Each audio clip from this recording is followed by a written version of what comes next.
오늘 저희 교회에 오신 모든 분들을 환영합니다. 그리고 축복합니다.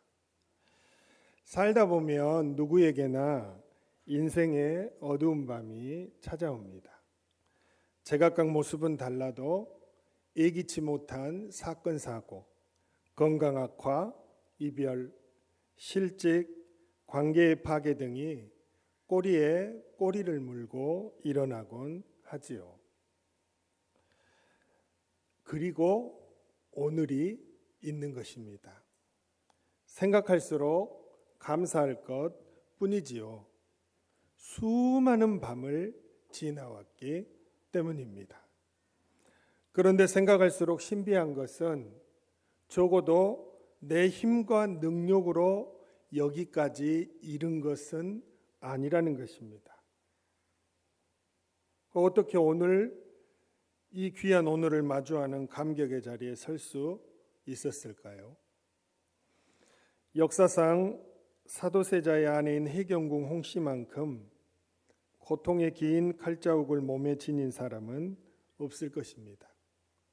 남편인 사도세자가 뒤주에서 굶어 죽었어요. 어린 아들 정조가 자신의 아들이 아닌 죽은 효장세자의 양자로 입적되어서 왕위에 오르는 일이 발생했어요. 분명 자신의 아들인데 이제부터는 자신의 아들이 아닌 거예요. 가까이 있어도 절대로 아들이라 할 수 없는 참 기구한 운명의 여인이죠. 아마 마음껏 슬퍼할 수도 없었을 거예요. 그러나 그녀는 용조, 사도세자, 정조, 순조에 이르기까지 4대에 걸쳐 궁에서 감당해야 할 사명을 잘 감당하는 아름다운 여인으로 생을 마감하게 됩니다. 남들은 잘 겪지 않는 슬픈 일들을 당하면서도 다 이겨내고 끝까지 자신의 자리를 지킬 수 있었던 비결은 무엇일까요? 한중록이라는 책이 있습니다. 한을 기록한 책이라는 것이죠. 책장을 막 넘기면 12페이지와 13페이지에 어렸을 적 자신의 환경에 대해 기록합니다. 1735년 6월 18일 오전 11시부터 오후 1시 사이인 오시에 어머니께서 나를 거평동 외가에서 낳으셨다. 그리고 이제 낳았어요. 중략하고 말씀드립니다. 그러나 할아버지 정헌공께서 친히 와서 보시고 비록 여자이나 보통 아이와는 다르다며 매우 사랑하셨다고 한다. 산후 37일 후에 집으로 들어왔을 때 정조 할머니 이씨께서 나를 보시고 장래를 기대하셨다. 이 아이가 다른 아이와 다르니 잘 길러라. 그리고 유모를 친히 구해서 보내주셨다. 내가 점점 자라면서 할아버지께서 각별히 사랑하시어 무릎에서 내려놓지 않으시고 항상 실없이 놀리듯 말씀하셨다. 내가 어렸을 때 형제가 있어 부모께서 두 개의 구슬같이 귀엽게 여기셨는데 언니가 일찍 죽어 내가 끝까지 변함없는 사랑을 독차지한 것이 천륜의 뜻밖이었다. 나는 여자였기 때문에 아버지께서 특히 더 사랑하셨으므로 나도 부모님 곁을 떠나지 않았다. 또한 철이 들면서부터 크고 작은 일에 부모님 걱정시키는 일이 적어 부모님께서 더욱더 사랑하셨다. 계속 눈에 띄는 단어 하나가 보이지요. 할아버지께서는 나를 특별히 사랑하셨고 정조 할머니께서는 나에게 기대하셨고 아버지께서 특히 더 사랑하셨고 부모님은 나를 사랑하셨고 그 이후에도 보면 외삼촌께서는 용조대왕께서는 선희궁께서는 보모와 복례는 나를 특히 사랑하고 나에게 기대했다라는 말이 계속해서 기록이 됩니다. 슬픈 운명도 사랑받았기에 그 사랑의 힘으로 모든 역경을 떨치고 일어설 수 있었던 것이지요. 그렇게 수많은 사랑의 힘이 오늘의 그녀를 있게 한 것입니다. 이처럼 누군가에게 사랑받는다는 것만큼, 사랑받고 있다고 느끼는 것만큼 큰 힘이 되고 위로가 되는 것은 없습니다. 그 사랑의 힘과 위로가 어려운 일도 능히 감당할 수 있게 한 줄 믿습니다. 오늘은 우리 교회가 탄생한 지 19주년 되는 설립감사 주일입니다. 참으로 감격스럽습니다. 이루 표현할 수 없을 만큼 하나님께 감사합니다. 어떻게 오늘에 이른 것입니까? 하나님의 사랑 때문입니다. 우리의 교회가, 가정이, 자녀와 우리 모두가 오늘의 시간 속에 거하고 있는 것은 다 아버지 하나님의 특별한 사랑 때문입니다. 세상의 모든 것이 다 변해도 이것만큼은 변하지 않는 진리입니다. 누가 뭐라 해도 성도는 하나님의 사랑으로 살아갑니다. 오늘까지 살아왔고 앞으로도 살아갈 것입니다. 왜 그렇습니까? 하나님께서 나를 얼마나 사랑하시는지 알면 알수록 그 사랑의 힘으로 인생의 고단한 밤도 잘 이겨내고 매번 승리할 것이기 때문입니다. 하나님이 나를 사랑하셔요? 하나님이 나를 사랑하시는 증거가 어디 있습니까? 하나님께서 교회와 가정과 자녀와 나를 사랑하는 증거가 있습니다. 첫 번째, 자격 미달임에도 불구하고 늘 참아주시고 기다려주신다라는 사실입니다. 오늘 말씀에 등장하는 요나는 하나님 말씀에 불순종하여 니느웨로 가라 했더니 다시스로 가다가 바다에 던져지게 되고 큰 물고기 뱃속에 갇히는 신세가 되었습니다. 그러나 하나님께서 회개할 때 다시 살려주시고 기회를 주셨습니다. 이미 한번 하나님께서 참아주셨는데 그 사랑을 아는지 모르는지 요나는 감히 하나님께 죽기까지 화를 내고 있는 모습이 오늘 보여집니다. 하나님의 은혜와 자비와 참으심 덕분에 살아있는 것인데 망각하고 다 잊어버렸는지 온 힘을 다해 역정을 내고 있습니다. 그것뿐이 아닙니다. 하나님에 대한 불만을 버릇없게 쏟아낼 뿐만 아니라 하나님 하시는 일에 콩이야 파치야 원망하고 불평하며 간섭까지 하고 있습니다. 이럴 때 우리는 간이 배 밖으로 튀어나온 사람 같다, 겁을 상실했다 말하지요. 오늘 요나서 4장 1절부터 3절에 그런 요나의 모습을 적나라하게 보여줍니다. 요나가 매우 싫어하고 성내며 여호와께 기도하여 이르되 여호와여 내가 고국에 있을 때에 이러하겠다고 말씀하지 아니하였나이까? 그러므로 내가 빨리 다시스로 도망하였사오니 주께서는 은혜로우시며 자비로우시며 노하기를 더디하시며 이내가 크시사 뜻을 돌이켜 재앙을 내리지 아니하시는 하나님이신 줄을 내가 알았음이니이다. 여호와여 원하건대 이제 내 생명을 거두어 가소서. 사는 것보다 죽는 것이 내게 나음이니이다 하니. 지금 요나가 하나님께 이렇게 할 처지가 아니지요. 하나님 얼마나 화가 나셨을까 짐작이 됩니다. 그런데 이런 요나임에도 불구하고 하나님은 꾸짖지 않으시고 타이르십니다. 요나서 4장 4절 말씀입니다. 여호와께서 이르시되 내가 성내는 것이 옳으냐 하시니라 말씀하세요. 한 번으로 끝나지 않습니다. 몇 번이고 타이르십니다. 요나서 4장 9절 말씀입니다. 하나님이 요나에게 이르시되 내가 이 박넝쿨로 말미암아 성내는 것이 어찌 옳으냐 하시니 말씀하십니다. 하나님 말씀에 불순종해 죽을 목숨 살려주시고 그리고 다시 기회를 주셔서 사명을 잘 감당하라 하셨는데 오히려 하나님께 화를 내고 역정을 내는 요나. 하나님은 충분히 화와 또 진노와 노여움을 드러내실 만도 한데 더디하십니다. 왜요? 사랑하시기 때문입니다. 다시 잘하겠지. 내일은, 다음 달은, 내년은 잘하겠지라는 기대와 더불어 하나님이 참아 주시는 것입니다.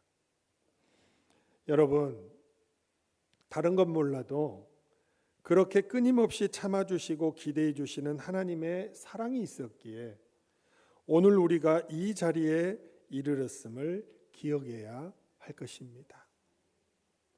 우리 자녀들이 왜 오늘을 버티고 있습니까? 수없이 참아준 부모의 사랑이 있었기 때문입니다. 자녀들이 자기 혼자 잘 자란 것 같지만 그렇지 않습니다. 부모의 사랑으로 잘하리라 기대하고 오늘까지 기다려 주었기 때문에 그 자녀가 자라서 효자가 되기도 하고 효녀가 되기도 하고 부모를 위해 아름다운 선물을 하는 고귀한 인생이 되기도 하고 또 신앙생활도 잘하는 귀한 자녀들이 된 것입니다. 사랑은 끝없이 기다려주고 끝없이 참아주고 끝없이 인내하는 것이 사랑의 증거입니다. 믿습니까?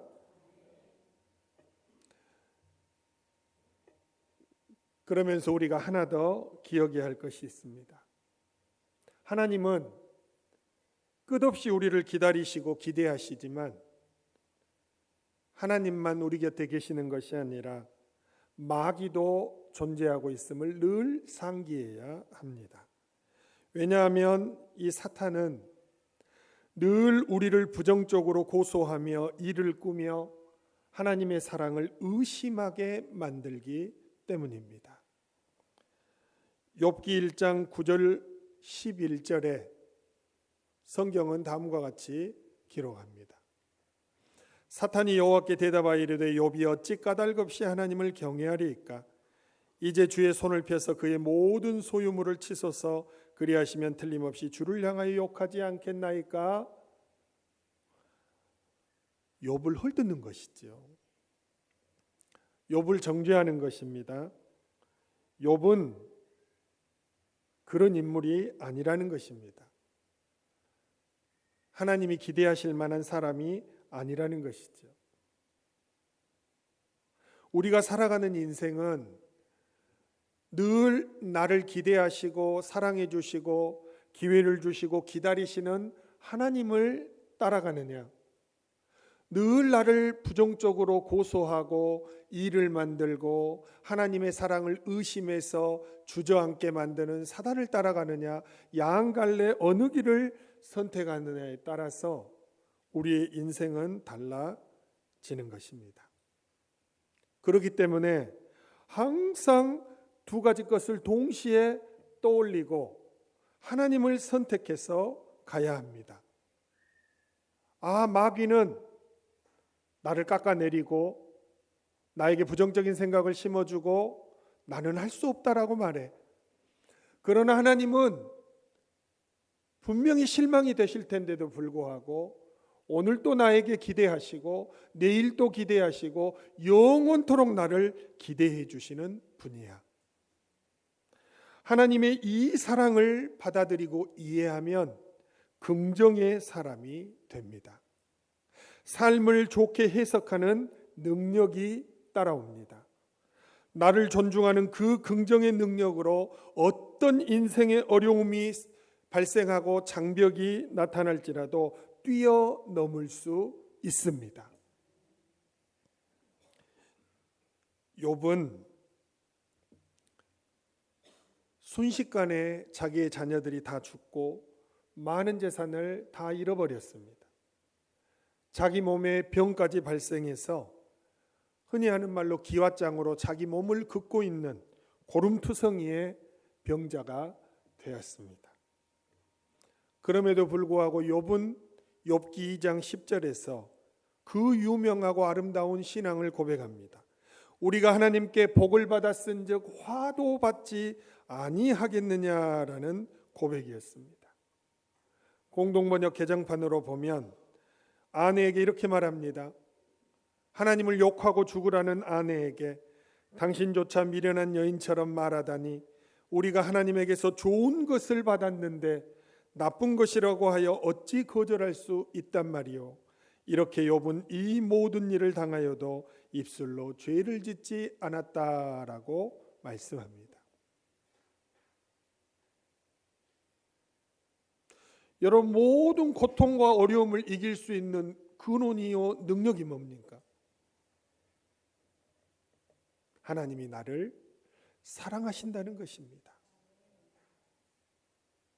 지금은 내가 볼 때 이해할 수 없는 것을 주고 계시는 것 같지만 결국에는 그것이 합력하여 선을 이루고 나에게 유익이 되게 하실 것이라는 하나님의 사랑을 이해하고 있는 그 능력이 모든 것을 이기는 비결이 되는 것입니다.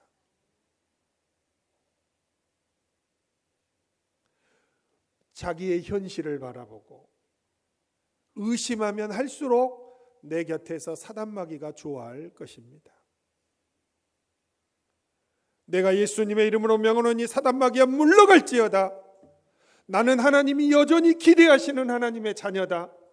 하나님이 나를 앞으로 귀하게 사용하실 것이다. 하나님이 나를 높여주실 것이다. 하나님이 나를 인도하실 것이다. 이게 바로 하나님 자녀가 하나님의 사랑을 확실히 인식하고 있는 모습입니다. 어깨를 펴십시오. 고개를 드십시오. 현실을 바라보지 말고 나를 사랑하고 기대하시는 하나님을 바라보십시오. 그리고 일어서야 합니다. 그것이 성도의 특징입니다. 구약시대에는 사사들이 나옵니다. 이 사사들에게도 특징이 있습니다. 하나님께서 사사들을 부르셨어요. 이스라엘을 구원하라는 소명을 주십니다. 그런데 맨 처음 하나님의 그 부르심에 응답하는 사사들의 특징은 자기 자신은 그러한 것을 감당할 만한 능력이 있을까? 나는 없는데 의심하는 것에서부터 시작합니다. 대표적으로 기드온을 볼까요?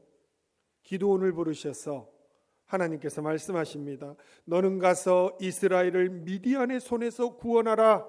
내가 너와 함께 있겠다 말씀하셨어요. 그런데 기드온은 하나님께 뭐라고 말씀한지 아십니까? 사사기 6장 15절을 공동번역 개정판으로 읽어드리겠습니다. 기드온이 말하였다. 외람된 말씀입니다만 제가 어떻게 이스라엘을 구원할 수 있겠습니까? 아시는 대로 우리 문중의 부대는 므낫세 지파에서도 가장 약합니다. 또 저는 제 집안에서도 가장 어린 사람입니다. 하나님 아시잖아요. 저는 민족을 구원할 만한 그런 그릇이 못 됩니다. 그런데 기드온은 그렇게 말했던 것이 무색하리만큼 이스라엘을 큰 승리로 이끌게 됩니다. 사단이 나를 향해 하는 말 맞아요. 너는 알 수 없어. 우리는 부족하고 연약해요. 그리고 오늘 또 실수했고 하나님의 기대를 저버렸어요. 우리 자신을 보면 아무것도 할 수 없을 것 같은데 그러나 하나님께서 나를 여전히 좋게 보시고 나를 기대하고 계시기 때문에 할 수 있다는 것입니다. 고난도 슬픔도 어려움도 복잡함도 다 극복할 수 있는 것입니다. 왜요? 하나님이 사랑하시니까, 하나님이 기대하시니까, 하나님이 오늘도 나에게 기회를 주시니까. 믿습니까? 조엘 오스틴 레이쿠드 교회 목사님의 잘되는 나라는 책에 보면 146페이지부터 7페이지까지 부정적인 생각은 무시하라라는 글이 나옵니다. 우리 두뇌는 망상 활성화 시스템이라는 놀라운 기능을 갖추고 있다. 이는 불필요하다고 여기는 생각과 파장을 제거하는 기능이다. 몇 해 전 여동생 리사는 기찻길 바로 옆에 살았다. 기찻길 옆에서 살아본 사람이라면 다 알겠지만 기차가 한번 지나갈 때마다 창문이 요동을 친다. 아니, 창문 정도가 아니라 말 그대로 집 전체가 들썩인다. 그래서 리사는 그곳으로 이사한 후에 제대로 잠을 이룰 수가 없었다. 아무리 곤히 잠들어도 오밤중에도 두세 번씩 지축을 울리는 기차 소리에 깨어나지 않고는 견딜 수가 없었다. 하지만 몇 주가 지나자 동생에게 놀라운 일이 일어났다. 한밤중에 기차가 지나가도 거의 느끼지 못하게 된 것이다. 몇 달 후에는 한 번도 깨지 않고 밤새 단잠을 잘 수 있었다. 하루는 동생 집에 들렀는데 역시나 한밤중에 기차가 요란하게 지나갔다. 나는 그 소리에 놀라 하마터면 침대에서 굴러떨어질 뻔했다. 마치 세상의 종말을 알리는 소리 같았다. 이튿날 동생에게 물었다. 기차 소리 때문에 밤새 어떻게 잤어? 무슨 기차? 동생이 밤새 편안히 잘 수 있었던 것은 망성 활성화 시스템이 기차 소리를 처리했기 때문이다. 마찬가지로 마음을 긍정적인 방향으로 훈련시키면 부정적인 생각과 낙심이 몰려와도 전혀 영향을 받지 않는다. 두려움이 몰려와도 내 동생처럼 무시하면 된다. 사단이 다가와서 악마의 속삭임으로 내 자신을 깎아내리고 무시해도 무시하면 된다. 그리고 하나님의 음성을 들으며 따라가면 된다. 그런 말씀이지요. 사랑하는 성도 여러분, 나의 부족함과 연약함 때문에 늘 정죄하고 조롱하는 사탄의 소리에 발목 잡혀 퇴보하는 삶을 살겠습니까? 아니면 비록 함량 미달이어도 여전히 나를 긍정적으로 생각해 주시고 기대하시며 기다리고 사랑해 주시는 주님의 음성에 반응하여 힘차게 전진하겠습니까? 특별히 오늘 교회를 처음 오시거나 오랜만에 오신 분들이 계시다면 성도의 길을 선택할 때 바로 이런 은혜가 임하는 것입니다. 누구에게나 찾아오는 사막과 같은 인생의 절망이 있을지라도 성도는 하나님이 나를 사랑하신다는 것을 확신하기 때문에 이길 수가 있는 것입니다. 그래서 예수님을 믿고 하나님의 자녀가 되고 하나님의 백성이 되고 성도가 되라고 여러분들을 오늘 이곳에 초대한 것입니다. 하나님께서 교회와 가정과 자녀와 나를 사랑하시는 증거가 있지요. 두 번째, 누릴 자격이 없음에도 불구하고 기쁨을 주신다는 사실입니다.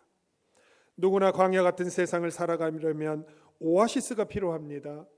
오아시스 같은 삶의 기쁨이 있어야 합니다. 기뻐하는 삶이 있어야 슬픔과 고난을 덮고 오늘을 마주할 수 있는 것이죠. 그런데 대개 그런 기쁨은 열심히 수고하거나 보람 있는 일을 했을 때 주어지는 것입니다. 성도라면 이웃을 섬기거나 주의 일에 헌신했을 때 보통 주어지는 것이 아니겠습니까? 그런데 오늘 요나는 어떤 경우에도 속하지 않습니다. 요나서 4장 5절 말씀입니다. 요나가 성읍에서 나가서 그 성읍 동쪽에 앉아 거기서 자기를 위하여 초막을 짓고 그 성읍에 무슨 일이 일어나는가를 보려고 그 그늘 아래에 앉았더라 말씀합니다. 여러분, 요나는 좀 미안하지만 기본이 안 된 사람 같습니다. 하나님께서 니느웨를 용서해 주신다고 하니까 어떻게 용서해 주실 수 있냐고, 저 원수 같은 나라 망해야 한다고 그때는 막 불같이 화만 내더니 이제는 혹시나 하는 마음에 니느웨가 망하는지 보려고 성읍을 빠져나와 시내가 잘 보이는 동쪽으로 올라가서 머물고 있는 거예요. 하나님이 용서하셨다고 했지만 그래도 멸망시키실 것이라는 한 가닥의 희망을 가지고 산에 올라가서 지켜보고 있는 것이죠.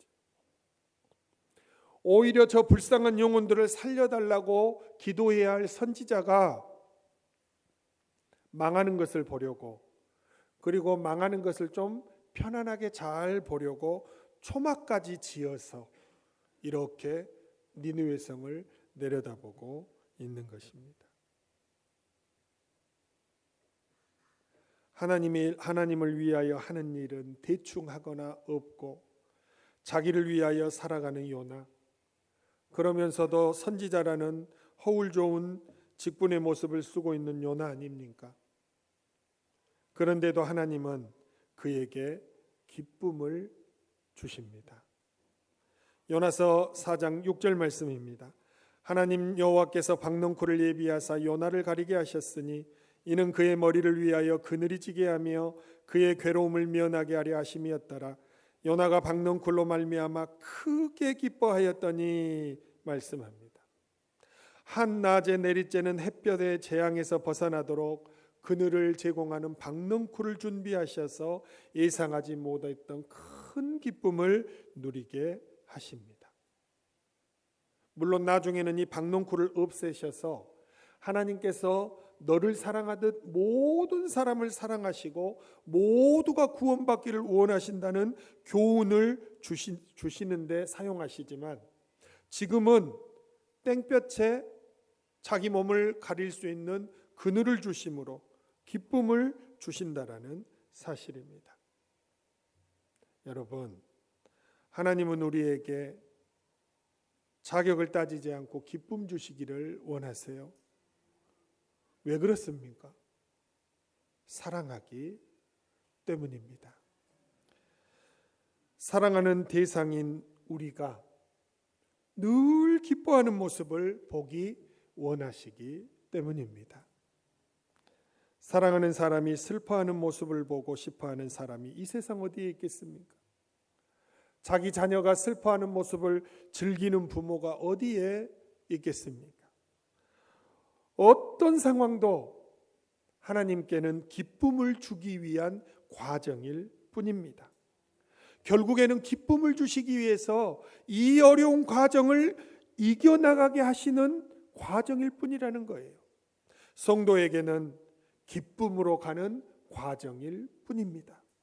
내가 가는 길에 장애물이 있고 큰 돌짝밭이 있고 언덕이 있을지라도 결국에는 기쁨으로 가는 과정일 뿐이라는 것이죠.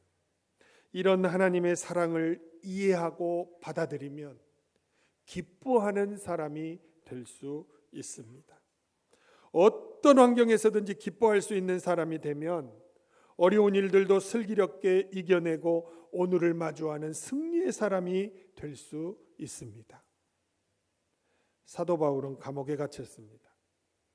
그리고 쓴 편지 중 하나가 빌립보서인데요, 기뻐하면서 쓸 환경도 아니고 감옥에 수감된 처지에 기뻐하라고 권면할 상황은 더더욱 아니었습니다.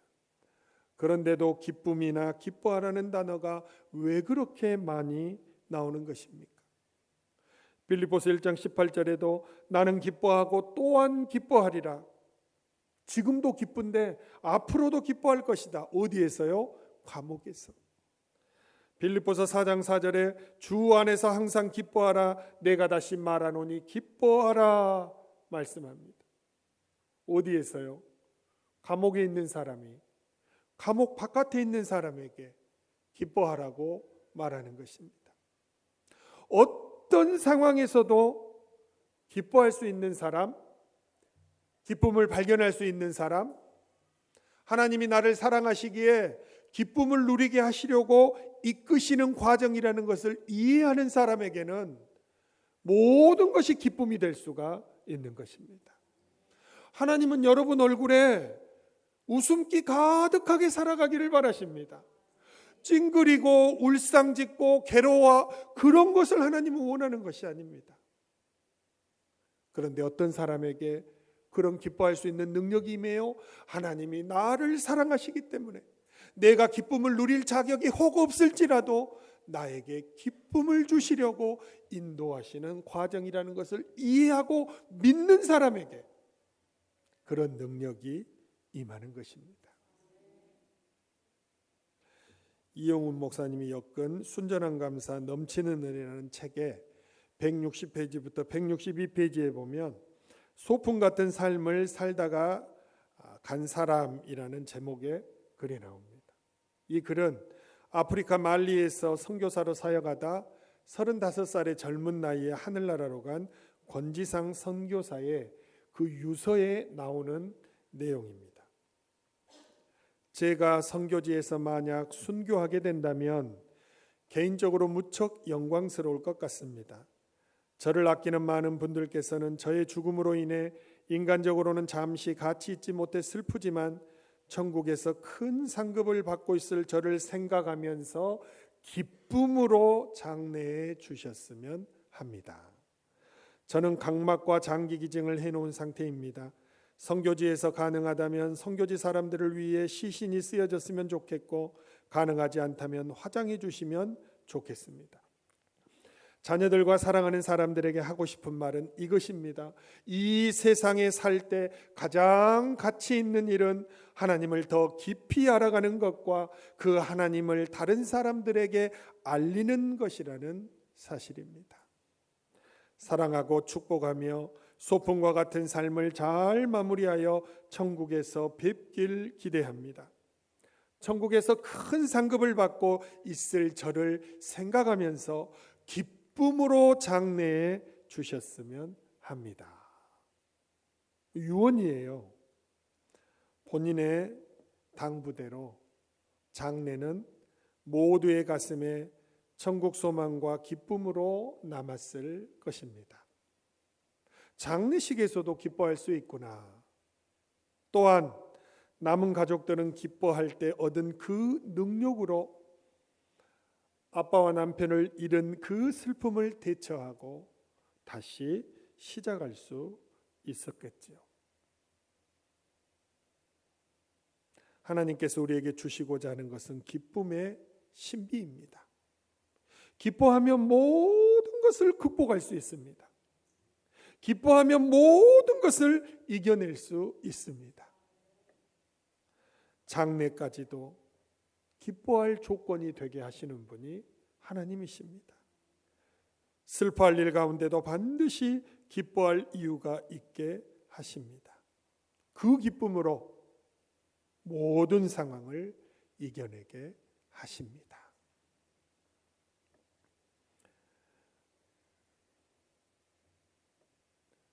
오늘 교회에 처음 오신 분들 때문에 설교를 전하는 일타 강사로서 말씀을 한 번 더 마무리 지어 드리겠습니다. 세상의 모든 것이 다 변해도 변하지 않는 진리가 있습니다. 교회와 가정과 자녀와 우리 모두가 오늘의 시간 속에 거하고 있는 것은 다 아버지 하나님의 특별한 사랑 때문이라는 사실입니다. 그래서 성도가 제일 좋은 것입니다. 누가 뭐라 해도 하나님은 성도를 사랑하십니다. 또한 성도는 하나님의 사랑으로 삽니다. 오늘까지 살아왔고 앞으로도 살아갈 것입니다. 왜요? 하나님께서 나를 얼마나 사랑하시는지 알면 알수록 인생의 고단한 밤도 잘 이겨내고 승리할 것이기 때문입니다. 하나님은 첫 번째로 자격 미달임에도 불구하고 늘 참아주시고 기다려주시는 분이십니다. 만약에 우리가 실수하고 죄를 지을 때마다 참지 않으셨다면, 만약 그랬더라면 우리의 인생은 어제 끝났을 것입니다. 혹시 아직 하나님의 자녀가 아닌 분이 있거나 확신이 없는 분이 계십니까? 그렇다면 오늘 이 하나님의 사랑을 받아 들이십시오. 긍정의 사람이 됩니다. 삶을 좋게 해석하는 능력이 따라옵니다. 나를 존중하는 그 긍정의 능력으로 어떤 나를 모함하는 가운데서도 그 장벽을 뛰어넘을 수 있습니다. 두 번째, 하나님은 누릴 자격이 없음에도 불구하고 기쁨을 주십니다. 그렇지 않았다면 우리 인생은 어제 슬픔과 고통 속에 파묻혀 버렸을 것입니다. 하나님은 우리에게 자격을 따지지 않고 기쁨 주시기를 원하십니다. 왜요? 사랑하시니까. 사랑하는 대상인 우리가 기뻐하는 모습을 보기 원하시니까. 사랑하는 사람이 슬퍼하는 모습을 보고 싶어하는 사람이 이 세상 어디에 있겠습니까? 어떤 상황도 하나님께는 기쁨을 주기 위한 과정일 뿐이요, 성도에게는 기쁨으로 가는 과정일 뿐입니다. 아직 하나님의 자녀가 아닌 분이 계십니까? 그렇다면 오늘 이 하나님의 사랑을 받아들이십시오. 기뻐하는 사람이 될 수 있습니다. 어떤 환경에서든지 기뻐할 수 있는 사람이 되면 어려운 일들도 슬기롭게 이겨내고 오늘을 마주하는 승리의 사람이 될 수 있습니다.